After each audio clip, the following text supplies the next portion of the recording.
राधे राधे मेरे प्यारे भाइयों बहनों माताओं व बंधुओं। संस्कार की बातें चैनल में आपका स्वागत है। बंधुओं, आज मैं आपके लिए लेकर आई हूँ पूर्णिमा के दिन सुनी जाने वाली कथा। बंधुओं, पूर्णिमा के दिन इस कथा को जो मनुष्य भी सुनते हैं उन्हें जीवन में पूर्ण सुख की प्राप्ति तो होती ही है, साथ ही जीवन में उन्हें कभी भी आर्थिक संकटों का सामना नहीं करना पड़ता। उनके जीवन में सदा ही खुशहाली बनी रहती है। बंधुओं, यदि आप इस कथा को पूर्ण विश्वास और सच्ची निष्ठा के साथ सुनेंगे तो भगवान श्री हरि आपकी हर मनोकामना शीघ्र पूरी करेंगे। आपके जीवन में खुशहाली आएगी। आप पर भगवान विष्णु जी का लक्ष्मी जी सहित पूर्ण आशीर्वाद बना रहेगा। बंधुओं, यदि आपने हमारे चैनल को अब तक सब्सक्राइब नहीं किया तो जरूर करें और बेल आइकन दबाना ना भूलें ताकि आपको हमारी आने वाली सभी वीडियोस की जानकारी सबसे पहले हो सके। बंधुओं, वीडियो को पूरी सुनने के बाद कमेंट बॉक्स में ओम नमो नारायणाय 5 बार जरूर लिखें। बोलो विष्णु भगवान की जय हो, लक्ष्मी माता की जय हो। किसी नगर में चंद्रहास नाम का एक राजा था। उसकी पत्नी का नाम कृतिका था और वही नगर में एक ब्राह्मण और ब्राह्मणी रहते थे। उनके यहाँ धन धान्य की कोई कमी नहीं थी, पर उनके कोई संतान नहीं थी। इस वजह से वे बहुत दुखी थे। एक समय एक तपस्वी उस नगरी में आया। वह तपस्वी उस ब्राह्मण के घर को छोड़कर सभी घरों से लेकर भोजन करता, पर वह रूपवती से भिक्षा नहीं लेता था।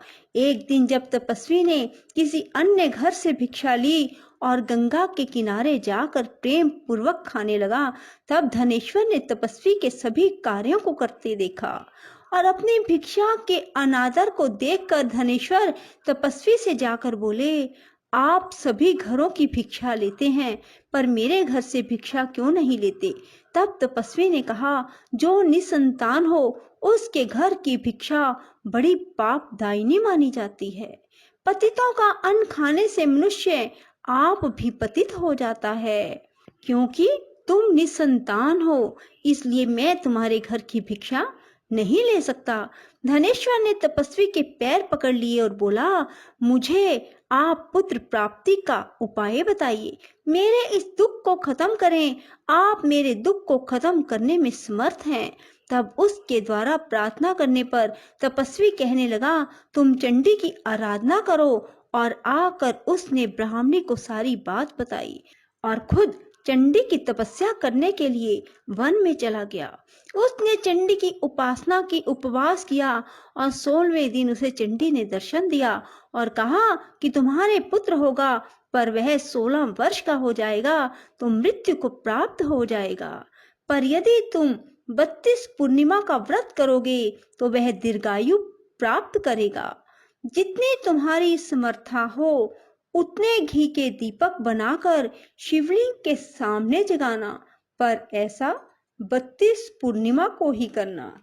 प्रातः काल होने पर इस स्थान पर तुम्हें एक आम का पेड़ दिखाई देगा।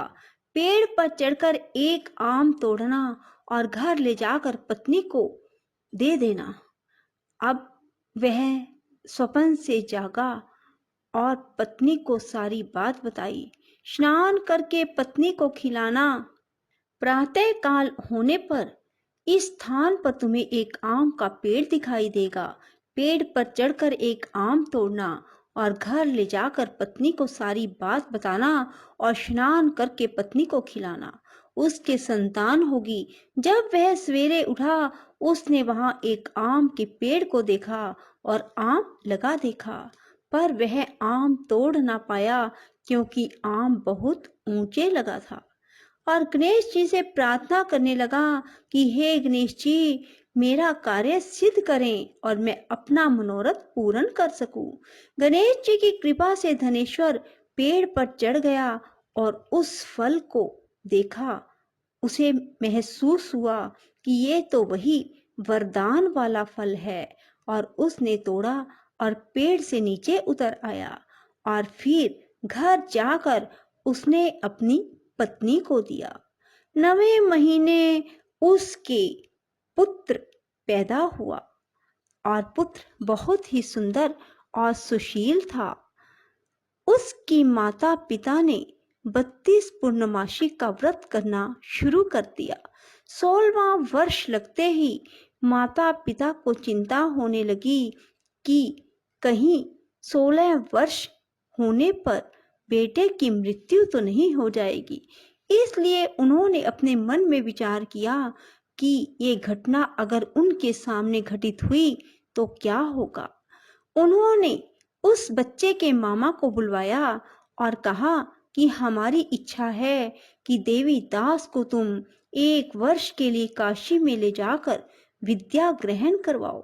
उसे अकेला बिल्कुल नहीं छोड़ना, तुम सदा उसके साथ रहना। और इस तरह से उन्होंने अपने बेटे को 1 वर्ष के लिए काशी भेज दिया। किंतु यह बात मामा को नहीं बताई। धनेश्वर ने अपने पुत्र की मंगल कामना के लिए भगवती की आराधना शुरू कर दी और फिर 32 पूर्णिमा का व्रत पूरा कर लिया। कुछ दिनों के बाद मामा भांजा किसी गांव में ठहरे हुए थे। जिस धर्मशाला में वे ठहरे हुए थे वहां एक बारात ठहरी हुई थी। लगन के समय वर को कोई रोग हो गया। वर के पिता ने कुटुंबियों के साथ विचार विमर्श किया कि वह देवीदास को वर के रूप में ले जाते हैं और बाद में विवाह के अन्य काम अपने पुत्र के साथ करवा देंगे। वर का पिता देवीदास के पास गया और बोला, तुम थोड़ी देर के लिए अपने भांजे को हमें दे दो ताकि लगन का काम सुचारू रूप से हो सके। उसके मामा बोले, वर को जो मिले वो हमें देना, मेरा भांजा वर बन जाएगा। और वे मान गए और देवीदास को वर बनने के लिए भेज दिया।